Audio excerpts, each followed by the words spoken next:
Hello, everybody. Welcome to Little Rusty Bucket. Subscribe to the channel and drop a like on this video. I am trying to hit 25,000 subscribers over here, so your subscription would be much appreciated. I wanted to go ahead and give a reaction to this game 4 between the Knicks and the Pistons. I was not able to catch this game live because I was sleeping at the time because I had recorded 3 videos, all of which the audio was busted, and I had to re-record them, so I was up until 8 a.m. I finally got around to watching this game. I did find out that it ended on a controversial call. That call aside, even though it's in the thumbnail, I don't want to focus on it too much because I've been preaching over and over about not chalking up games to single calls. It's a lot harder to do that when the single call was determining like the result of the game in the final possession. It's a little bit different when it's literally the final possession, but nevertheless, there's a lot of reasons why Detroit lost this game. And if a few things went just slightly different, a lot of things that were in their control, then whether or not they get a foul call on Tim Hardaway shooting out of the corner wouldn't matter to begin with. So, first things first, 17 turnovers to 18 assists. That kind of turnover ratio for a team is absolutely disgusting. Jalen Duren scoring 6 points. I really don't understand how he can play 38 minutes when his biggest and best ability to contribute is the fact that he's a really good finisher around the basket. Like, he got 17 boards. 6 points is just not a lot. Tobias Harris had a good game.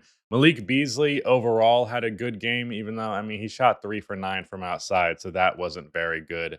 Dennis Schroeder lost the magic. His shot was not there. And then Tim Hardaway Jr. had a very weird up and down performance. Obviously, he's the guy who took the shot at the very end of the game, but he checked in like halfway through the fourth quarter and hit back-to-back threes and hit a mid-range pull-up shot. That got him 8 points in the quarter. Before that, he had 6. And before that, he was also 2 out of like 12 of his shots had gone in. Like, he was bricking all night. And I think he might be one of the most hot or cold players in basketball because he had the amazing game 1, terrible game 2, amazing game 3, terrible for a large majority of game 4, and then that fourth quarter the spark came back in the positive direction. But I mean, he did play good when he checked in, but honestly, with the way that he was playing, I wouldn't have even thought to put him in because Malik Beasley actually started to heat up in the second half of the game far more. And I don't really understand why Tim Hardaway plays more than Malik. I do think Tim is a little bit better of a defender, like a little bit better of an all-around player, but honestly, I think Malik's the better shooter. Like, obviously, he's the better shooter. I don't even think that's really worthy of debate. I just don't get it. Is it just that Hardaway is more of a veteran? I'm not sure about that decision making there, but Dennis Schroeder not being the scorer that he had been throughout a majority of this series to this point was a big hindrance. But Cade Cunningham gave you a 25-point triple double. He also got 4 blocks, mostly good stuff out of him. 50% true shooting, which is not very good. The problem with him just being unable to get to the free throw line persists. He also had 7 turnovers, which makes sense given the assist to turnover ratio of the game. He executed well enough in the fourth quarter. He missed the shot at the free throw line that resulted in the ball eventually ending up in the corner for Tim Hardaway Jr. But I don't dislike the shot for him. I think it's a reasonable shot for him, but it did not drop nevertheless. Now, as for New York side of things, Karl Anthony Towns was fucking ridiculous in the fourth quarter of this game. He hit 2 threes from incredibly deep, like some ridiculous ass threes. And then he hit a post fadeaway behind the fucking backboard. Like some actual crazy shooting late in that one from him. Jalen Brunson was fantastic, and this was probably his most consistent performance front to back of the entire series because for the most part, he's kind of been having good first halves and bad second halves, but he was pretty much solid the whole way through. Finishes with 32 and 11 in this one. Cat with 27 and 9. Josh Hart got 14 points, 10 rebounds, 5 assists, and 4 steals. And Bridges and OG combined for just 16 points. Now, what helped the Knicks a lot in game 3 and what caused them to lose in game 2 was Brunson ball. They went away from Brunson ball in game 3, and they did that again in game 4. However, Bridges and OG just did a terrible job of capitalizing on the opportunities that they actually got. But even still, with that being the case, getting Cat to be a genuine second option and not just shooting the ball 10 times and scoring, I think, 10 ish points as well, getting 27 out of him is enough. And I think that's what this series ultimately comes down to, because the Detroit Pistons have this second option by committee thing going on. Like between Tobias Harris, Malik Beasley, Dennis Schroeder, and Tim Hardaway Jr., there is no definitive second option on this team. There's just a series of guys who are capable of scoring in a couple of fairly limited ways. Like Tobias Harris can post up, hit a mid range pull up here or there, good catch and shoot option, good pick and pop option. But, he's not really going to do a bunch of ball handling. He's not going to do a bunch of creation. Everybody besides for Schroeder isn't going to do any ball handling or creation, really. Malik Beasley and Tim Hardaway Jr. are primarily 3-point shoot, catch and shoot guys. And like everything else is like cuts or the occasional mid range pull up. But for the most part, they are dudes who need to have the action set up for them. And Dennis Schroeder, I have highlighted that he is very good at doing the little stuff to give like a baseline level of play for the Pistons that is like he really levels out the floor of that team, but the ceiling is lifted a lot when he does a high volume of the scoring. And well, he only had 6 points in this game, so that was not present in this one.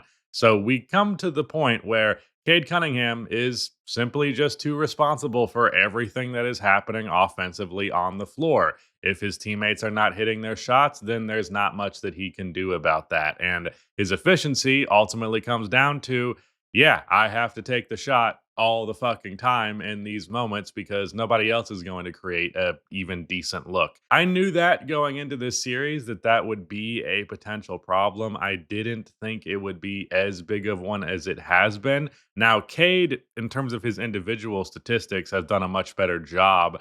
And actually, they lost primarily just because of the minutes that Cade sat in this one. He's a +3 in 42 minutes of action. I just think he did what he could, but also what he could wasn't like at a level that I thought he could. I don't know if I said that right at all, but like I expected him to be a little bit more poised, a little bit more comfortable. I definitely over projected an amount of comfortability that I expected from him from what he actually was capable of doing. Because obviously I was well aware that this was going to be his first playoff series, but like the reason I made that comment about Cade being a gamer or whatever, which again, I cannot emphasize enough how silly that was because it's not even an expression that I ever use. But the thing about Cade is he has the mental side of the game completely down pat. That's not an area of concern for him. Like clutch time, having the bright lights on you, all of that stuff. Cade tends to thrive in those moments, but there's only so much that having the right attitude can do to make up for limitations to your skill set on top of extreme limitations to your teammates. Like Cade is a very high volume jump shooter for a guy who's just an okay jump shooter. Like his mid range numbers are pretty good at volume and his 3-point numbers are cool, but he takes a lot of jump shots. He also doesn't get to the line as much as you would like him to. And when he does get there, he's not typically getting free throws out of it.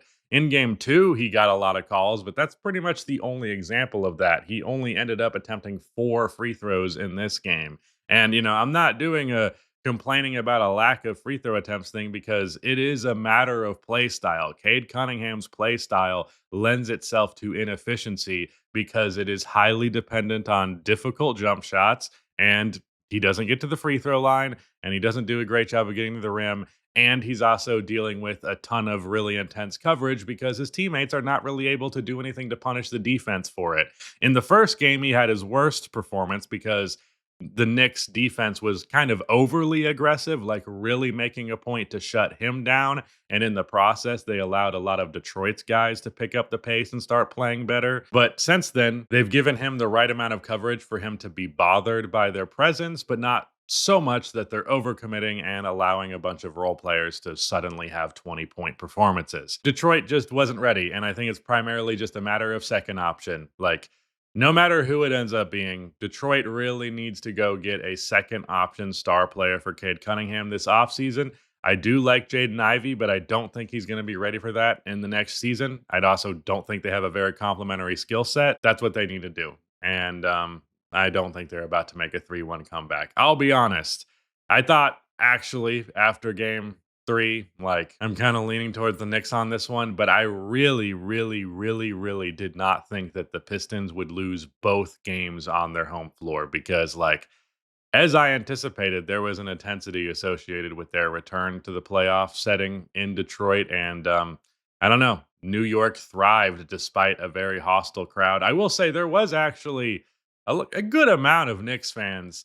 I guess it's not that inconceivable because I mean New Yorkers are everywhere, but yeah, there was actually a healthy dose of Knicks fans in there, but I don't know. The Knicks are the more talented team. I knew that after game 2 when they really just did a poor job of utilizing that talent. I thought that Detroit might have rattled them a little bit, but they bounced back and learned from the mistake of that game and well, I think they're good enough that they might win 2 games against the Boston Celtics. So that's probably better than Detroit would have.